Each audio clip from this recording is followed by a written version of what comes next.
baay'ee dhumaffaa bayuun dadhabaa tayuun rakkoolee xixiqqoodhaaf harka kennanii ciisuun namni marti hin danda'a.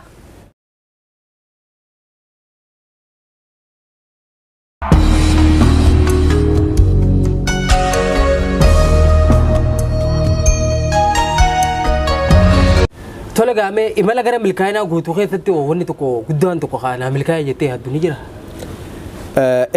Alhamdulillah hangawii milkeessetiin jira jedhee yaada. So dalagaa ka jaaladhu bareedaa nin qaba. Gaazexeessummaa faamilii nin qaba. Bultii fuudhee ilmoo qaba. Sababa kanarraa kan ka'e abbaa wujuu naan jedhanii social media irratti namni kanaan na beekaa abbaa wujuutii jechuudha. Wujuun qaba. Ilmi namaa wanni inni keessa taru duraan dursee hin dhalata hin guddata dalagaa takka keessanii seenaanii barataa barumsanii fixa haa waan fedhe godhu sarkuleetiin ilmi namaa kana keessa ati akkuma abbaan kee si dhaletti atilleen jaartii fuutee ni dhalta sarkuleetiin ilma namaa san keessa illee ni jira.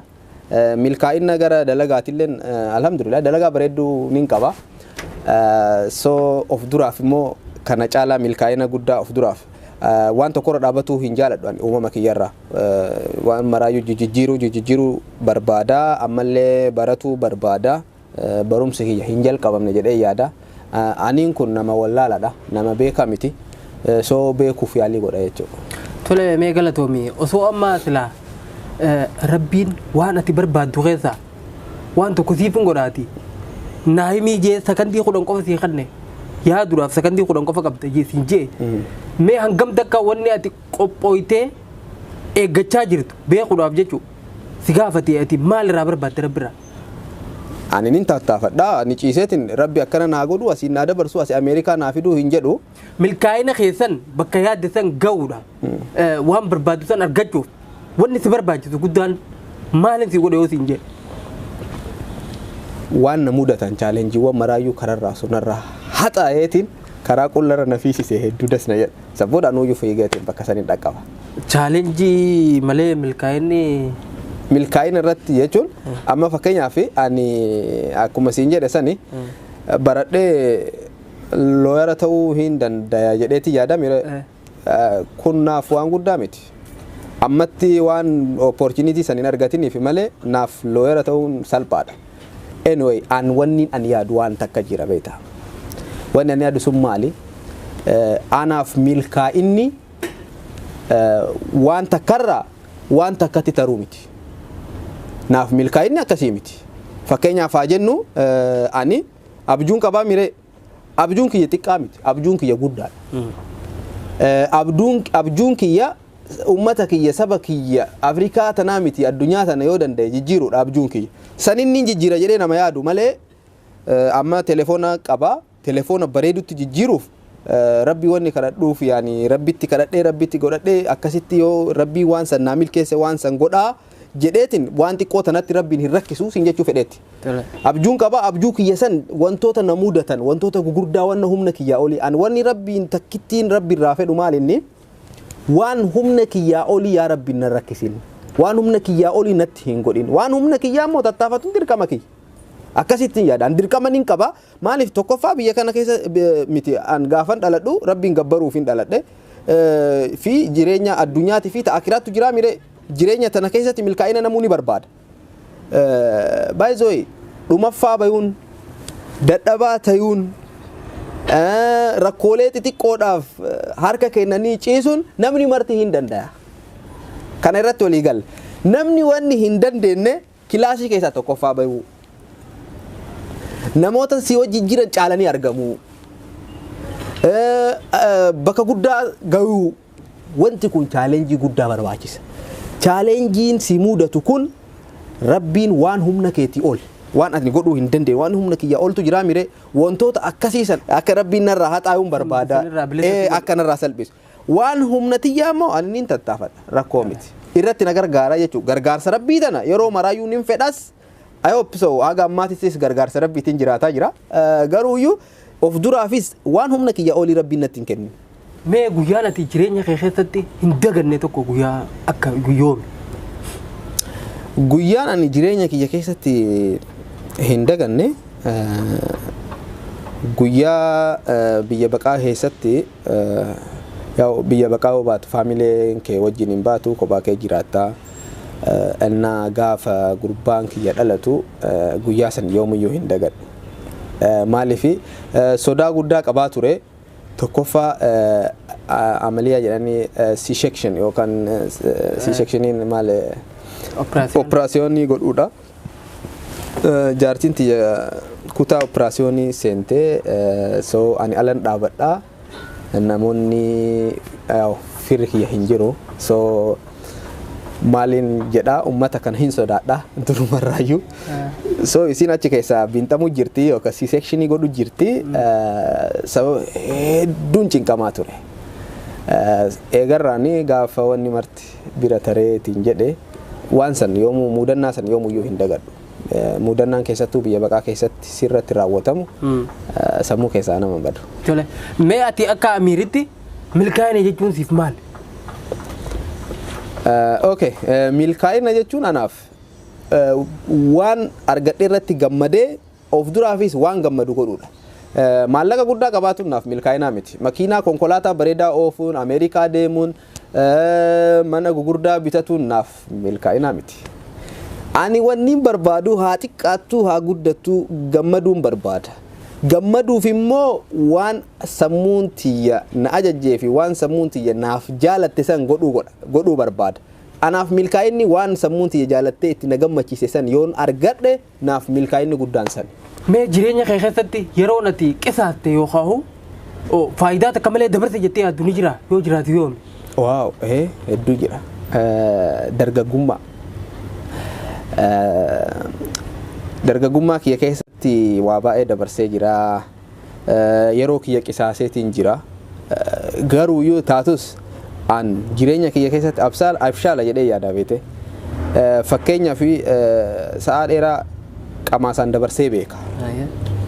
Yookaan jimaa qama'ee beeka. Gaafa dargaggummaa. So gaafa qama'u sani biyyatti moo? No biyyatti.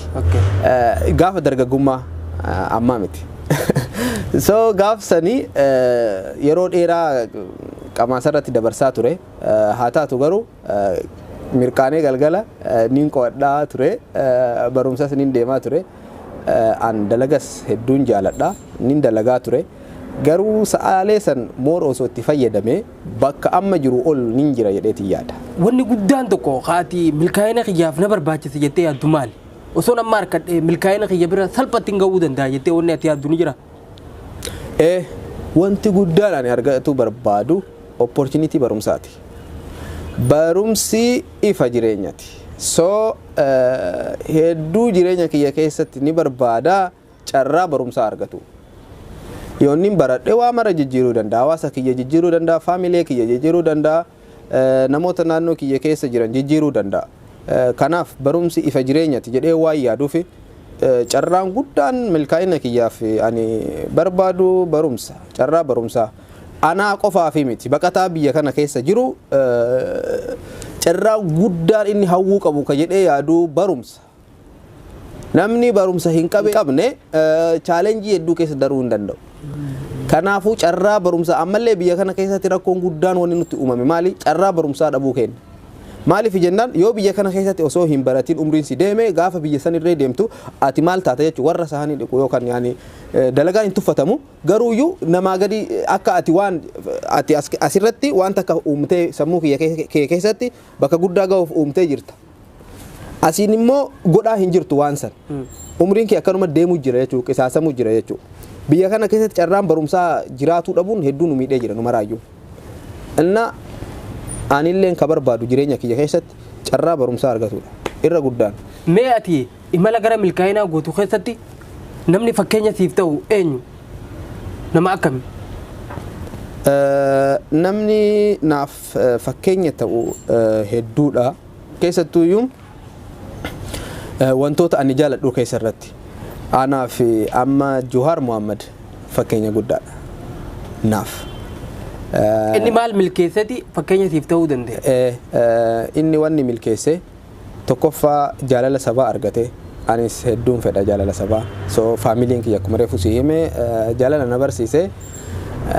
Jaalala sabaa hedduun fedha. Ammallee ni baratee ammallee mootummaa abbaa irree carraa guddaa argatee itti fayyadamee gahee guddaa harka keessaa qabaate hanga mootummaa san kuffisee biyyattii san gara dimokiraasiitti jijjiiruuf yaalii guddaa godhee jira. So milkaa'ina jechuun naaf akkasi.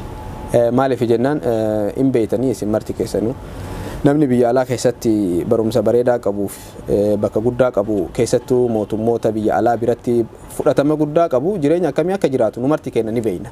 So jireenya san dhiisee uummata ofii garadoo keessaa baasuuf biyyatti deebi'ee ammallee rakkoo isa mudatte akkuma beeynu walumaanuu haga mana hidhaa seenanii wantoota adda addaa waa hedduu irra ga'e kana maraayyuu chaalenjiiwwan kana mara taruu jira. Garuu inni yeroo maraayyuu abdiin isaa uummata isa barsiise uummata keessaa ba'e san bakka guddaan ga'uu dimokiraatawaa godhuu ammallee rakkoo uummanni keenya cunqursaa uummata keenyarraa haga humni isaa dandeenye yaalii godhee irraa kaasuu gabrummaa jalaa uummata keenya baasuu yaaliin inni godhaa jiru turee fi ka ammallee godhaa jiru ka of duraafis godhu waan jedhuuf naaf mul'ata guddaadha Jawaar. Mee jireenya kee keessatti wanni silaa godhuu qabdu kan osoo hin godhin haftee arra teessee ammoo isheenessu ni jira. Ani jireenya kiyya keessatti seenuu hin qabu garuu waan godhuu barbaadu hedduu ture. Fakkeenyaaf wanni godhuu ani barbaadu biyya keessa bayuun kiyya dogongora guddaa jedheetiin ture yaada. Maaliif jennaan jireenya kiyya keessatti wannoonni namuu dartan hedduun gufuudha gufuu san ofirraa buqqisuu osoo danda'u irraan utaaleetiin biyya kana dhufe. Wanni guddaan na seenessu yoo jiraate yaani osoo godhuu baadhee ka jedhu biyyaa ba'uudha. Biyyaa ba'uun waa hedduu na kafalchiise. Jireenya kiyya keessatti waa hedduu akka kafalu umriin kiyya akka qisaasa'u jireenyi kiyya akka badu karaa bane biyyaa ba'uun wrong way. Tole gaamee kufiinsi siif maali ati kufiinsa takkaa'u kufuu milkaa'ina kee bira ga'uu dhabu waan jaamu kana akkam ilaaltame? Kufiinsi anaa fi of duubetti harkifamuudha. Namni yoo kufe tattaafateeti ni ka'a. Ni kaata garuu saffisa duraan yaadde saniin hin deemtu. Saffisa sanarraa xiqqeesse. Siigalee gadi narraa gabaabse. Saniif akka milkaa'inni kiyya dafeetiin harkaan akka hin gaanneef xiqqoo yeroo narraa fudhate jedha malee ani kufiinsi kamuuyyuu kufiinsa miti gangalatuun kamuuyyuu bakka ani yaade san irraa na hambisa jedhee nama yaadu. Jireenya kee keessatti kuftee ni beektaa? Yeroo hedduu kufee beeka. Fakkeenyaaf asiin jedhu dachii fudhadheetiin gabaree ta'ee ture. So wanni sun naaf hin taane biyyatti na rake waa maraayyuu ikoonomii kiyya na miidhee sammuu kiyya na muudhee waa baay'ee na balleesse. Ni kufuu qofa osoo hin taanetti ni gangaladhe. Kasaaraa guddaa jireenya kiyya keessatti kasaare sani. Garuuyyuu duraanis abdii kiyya san bira ga'uuf gangalatuun ni jirti jedhee nama amanu waan taateef abdiin an kutachiifne ammallee ka'eetiin tiraay godhe jechuudha. Sababni waan san itti kufteef waan hin beekne keessa waan galteef immoo rakkoo gara biraatti jira. Rakkoo uumamaati jedhuu hin danda'a. Maaliif yoo jennee akkuma reefu durillee si hime ani wagguu wanta takka keessa seenuu barbaade duraan riisarchii godhaa uummata gugurdaa uummata waan san dhugumaan muuxannoo keessaa qaban. Hedduu an jireenya kiyya keessatti nama osoo waan takka hin godhin duratti waa baay'ee ilaaluudha. Bitas mirgas. So laalee riisarchii godhee itti amanee itti seene. Waan ittiin amanii ittiin seene. So ega seene booda maal ta'e timaatimii fi shunkurtii facaase. Awaash Malkaasaa jedhaniini bakki itti godhe.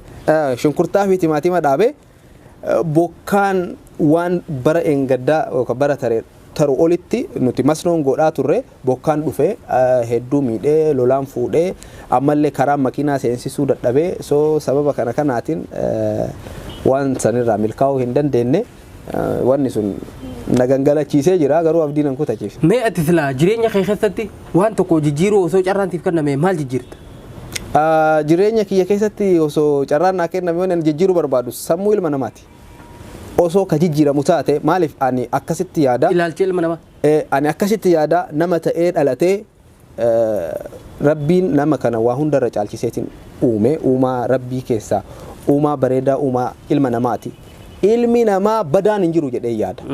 Kanaaf osoo yaada jireenya ilma namaa kana keessa jijjiire yookaan immoo jijjiiruuf yaalii godhee ni barbaada. Mee ati goota jechuun siif eenyu takkaa'u nama akkami? Naaf goota jechuun bu'aa bayii hedduu keessa taree bakka isaa san bakka yaade bakka duraan yaade san ga'uuf katattaaffii godhu. Ka gangalatee ka kufee ka'ee caphee ka'ee bakka durii sanirraa osoo hin jijjiiramin bakka san ga'uuf yaalii godhu marti naaf goota. Mee ati kitaaba dubbisuu irratti akkami kitaaba dubbisuu akkamitti ilaalta? Kitaabileen ani dudubbise ni jirani. Dhugaa rabbi dubbatuuf nama hedduu kitaaba dubbisee miti garuu akka nama dubbisaa tokkotti kitaaba hedduu dubbisee jira. Kitaaba dubbisuu akkam ilaalta? Mee yeroo ammaan tana dhaloota sooshaal miidiyaa irratti yeroo fi hedduu qisaasaa jiru kana dubbisuu irratti akka xiyyeeffataniif wanni dhaamtuuf ni jira? Ani dhaloota kanaaf wanni dhaamu maali? Sooshaal miidiyaan bireen washii nama godha. So maal jechuudha sammuu nama dhiqa. Kitaabni immoo sammuu nama gabbisa.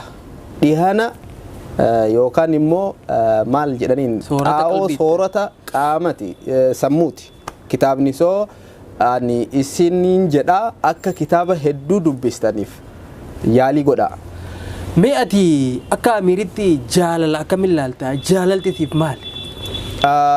Jaalalli kennaa waaqati. Namni nama hin jaalanne, namni of hin jaalanne, namni biyya ofii hin jaalanne, namni sarkuleetii jaalalaa keessa hin jiraanne jireenyi isaa midhaawa miti. So mi'eessituu jireenyati jaalalli. Mee ati jireenya kee keessatti wanni guddaan naaf kenname jettee yaaddu tokko maali?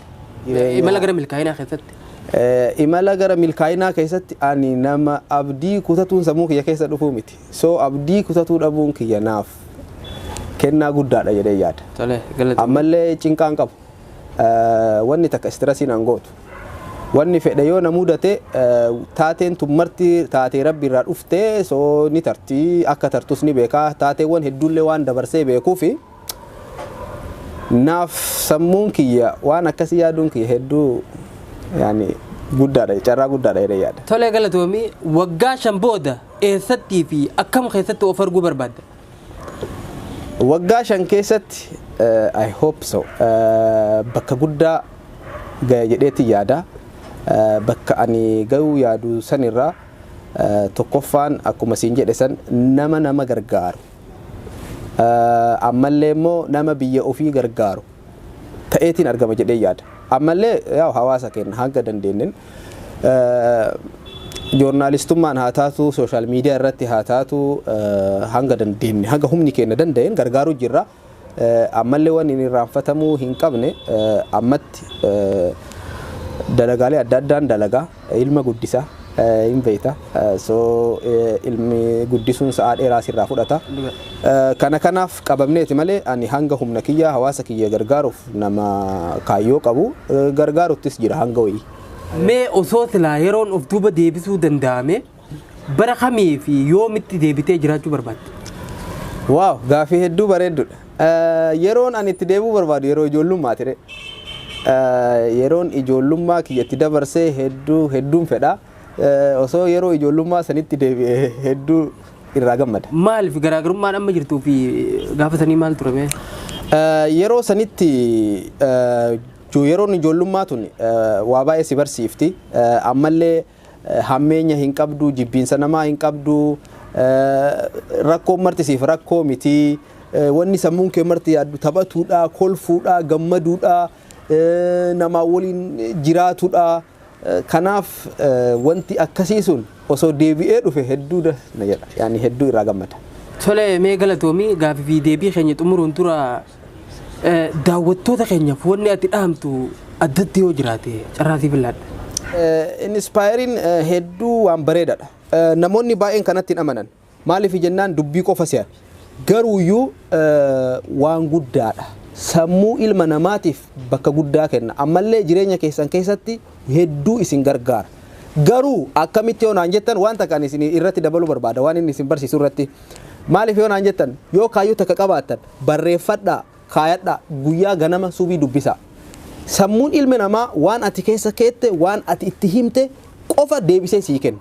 kanaaf jenna yeroo maraayyuu sammuu kee keessatti waa himatu qabdan waan himattan san boruni irraanfata sammuun keessan har'attis boruttis yeroo maraa yoo itti himte yoo itti irra deddeebitee itti himte sammuun kee ni fudhata waan sammuun kee fudhate immoo inshallah wanni of duuba si deebisu takka illee hin jiru bakka ni geetta bakkee keessan san ni geettani kanaafu ani program isaa hedduun jaaladha so I appreciate you hedduu tokko ulfaadhu yeroo kee qaalii aarsaa gootee yaamicha kiyya kabajjee hanga asii dhuftee muuxannoo fi mudannoo keetirraa interview kana fakkaatu daawwattoota kiyyaaf kennitee barumsa hedduu akka irraa argatan godhuu keetiif irra deebi'ee ammallee hedduu tokko ulfaadhu galatoomi. Hayyee galatoomi atilleen ani nama uummata keenya gargaaru nama saba keenya cinaa dhaabbadhu hedduu jaaladha namoota san keessaa inni nama tokkodha keessattuu karaa saayikooloojiitiin sammuu namaa hedduu gargaaraa jira so irraa fayyadamaan isiniin jedha.